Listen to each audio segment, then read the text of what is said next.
KTN News. Get the whole story.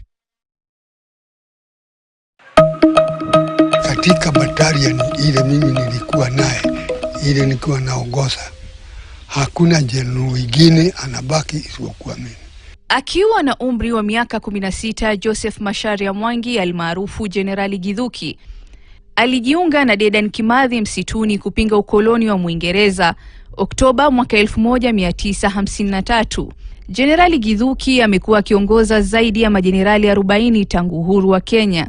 Takribani majenerali zaidi ya 10 wamefariki kwa sasa.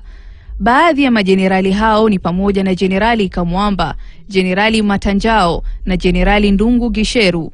Jenerali Githuki anaikumbuka vyema nadhari ya ukoloni. Anasema upinzani wakati huo haukuwa mkate na siagi, kwani ilibidi wanyakue silaha mbalimbali kama risasi na mabomu, ilhali hawakuwa na ujuzi wa zana za vita, jambo lililomlazimu kinara wa jeshi lao Dedan Kimathi kuteua majenerali kwa uangalifu. Wangepata vyo hivyo kulingana na tajiriba zao. Kukuwa na rank huku tulikuwa tunapatiwa, mimi nilipatiwa ni Kimathi.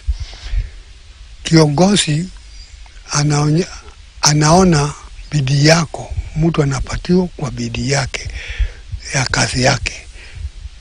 Baka akaonekana yeye anaweza simamia battalion, ndio anaitwa general.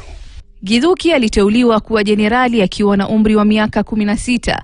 Jenerali Githuki atakumbukwa pakubwa kutokana na uwezo wake mkuu wa kijasusi. Kisuki kwa maana yake ya Kikuyu, lakini ni jina ya msituni hiyo.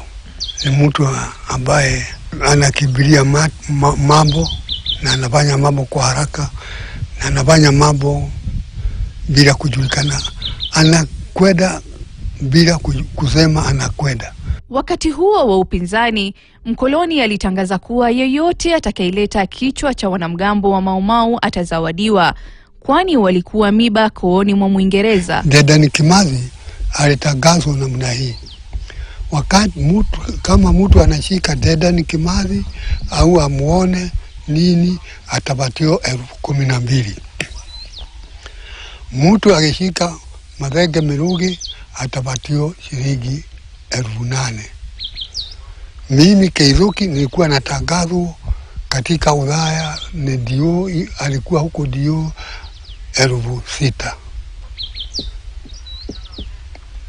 Watu ya pahali ingine akina Kebo 7,000 na wengine 8,000, na kuwa namna hiyo. Tulikuwa mzungu anatangaza na inaandikwa, inafikiriwa kwa miti kama tangazo. Jenerali Githuki alifanikiwa kujificha dhidi ya mkoloni hadi Kenya iliponyakua uhuru wake. Aliyafanya yote hayo sako kwa bako pamoja na Jenerali Ndungu Gisheru ambaye alifariki mwaka 2013. Kazi kuu ya jenerali wakati wa kupigania uhuru ilikuwa kuyumbisha, kuchunguza na kubomoa jeshi la Waingereza. Kumbukumbu kuu kwa Jenerali Githuki ikiwa kudengua ndege ya jeshi la ukoloni, huku yeye akiwa pamoja na mfiatuliaji wa risasi hiyo iliyogonga ndipo, Jenerali Ndungu Gisheru. Ikuja kazunguka sisi, ikaona chiti inatandikwa inataka kupiga sisi. Basi tulikuwa na mimi nilikuwa hapo, hata mimi nilikuwa na bunduki.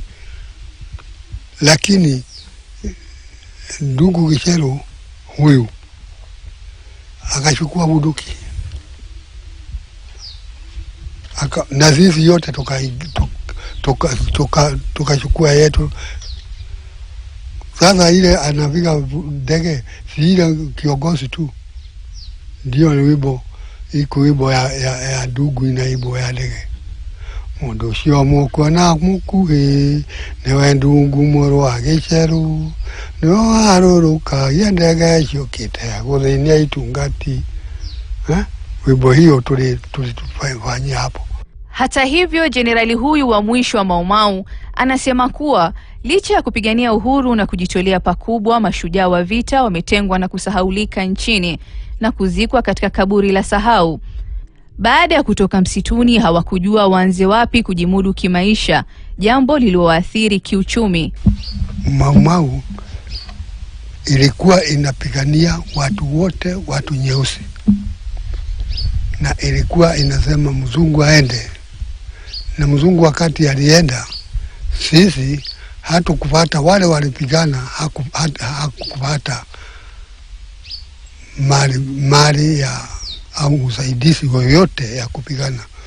Tuko tu tunakaa kama wale wengine tu, lakini tabu tuko naye, hatukukuwa na nini na kitu, ng'ombe au mbuzi. Anthony Maina, ambaye ni mtunzi msaidizi katika makavazi ya taifa ya Kenya kwenye tawi la Murang'a, anasema kuwa Jenerali Githuki alikuwa na umri mdogo sana kuliko majenerali wengine, hivyo kumbukizi zake ni timamu. From one rank to the other, there were some ceremonies which were taking place. Others you could not just be told today you are a general or something of the sort. There were some ceremonies, and that's how he explained to me, and that's how I came to realize that guy or that mzee was a true general, and he's the only one. He's the only one I have for sure. He's the only one, a true remaining general of the maumau. Makundi mbalimbali ya wapiganaji huru wa maumau yaliyochipuka yamechangia ugumu kwa idara za serikali kuingilia kati na kubainisha mashujaa.